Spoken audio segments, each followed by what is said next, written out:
ग्रामीण भागातील गरजू विद्यार्थ्यांच्या शिक्षणाचा भार उचलणाऱ्या आणि आजवर शेकडो विद्यार्थ्यांना उच्च पदापर्यंत पोहोचवणाऱ्या सावंतवाडी कोलगाव येथील निरामय केंद्राच्या वतीने विद्यार्थी स्नेह मेळावा अत्यंत दिमाखात पार पडला।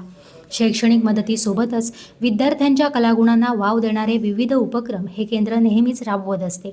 या कार्यक्रमाची सुरुवात शालिताईंच्या प्रतिमेला पुष्प अर्पण करून आणि नंतर आम्ही आकाश बघू या प्रार्थनेने करण्यात आली। यानंतर विद्यार्थ्यांची एकाग्रता आणि ऊर्जा वाढविण्यासाठी खेळ घेण्यात आले। या मेळाव्यात तरुण भारत आयोजित डॉक्टर रुपेश पाटकर यांची मुलाखत, जुईली पांगम यांनी घेतलेली कुणाल गाड यांची मुलाखत आणि सुदामा सदावर्ते यांचे प्रेरणादायी व्हिडिओ देखील दाखविण्यात आले। तर संवाद सत्रात प्रसाद घाणेकर, भरत गावडे, शृंगारे, सुषमा धुरी, सुप्रिया गवस, वंदना करंबळेकर यांनी निरामयचे कार्य आणि आपले अनुभव मांडले।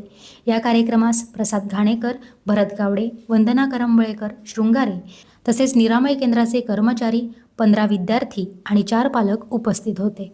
आता तो महामार्ग झालेला आहे, मोठा मार्ग झाला आहे की प्रत्येक गेल्या वर्षी आपण सर्वसामान्यपणे 5 लाखापर्यंत बारावीच्या विद्यार्थ्यांना मदत केलेली होती। अहवालामध्ये येईल आपल्याला, पण असंच भेटल्यानंतर एकमेकांचा परिचय होणं, एकमेकांची माहिती होणं हे अत्यंत गरजेचं आहे आणि त्या दृष्टिकोनातून निरामय विकास केंद्र अनेक उपक्रम राबवत असतं आणि याच्यामध्ये पालकांचा सहभाग, विद्यार्थ्यांचा सहभाग, समाजाचाही सहभाग असतो। मी भरत गावडे माध्यमिक विद्यालय माडखोलला 32 वर्ष मराठी विषयाचं अध्यापन केल्यानंतर निरामयचे असं माझे विद्यार्थी येत गेले आणि मी या मार्गाने येत गेलो।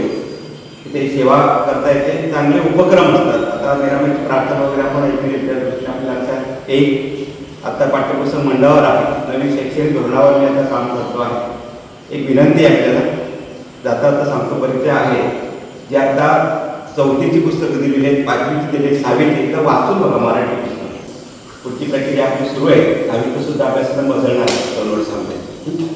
तर सर्वांना मी धन्यवाद देतो। पुस्तकं जरा पालकांनी वाचून, विद्यार्थ्यांनी वाचून, 12वीत जर असतात 11वीत ती पुस्तक वाचून बघा, खूप चांगले संदर्भ आपल्याला त्या ठिकाणी मिळतील।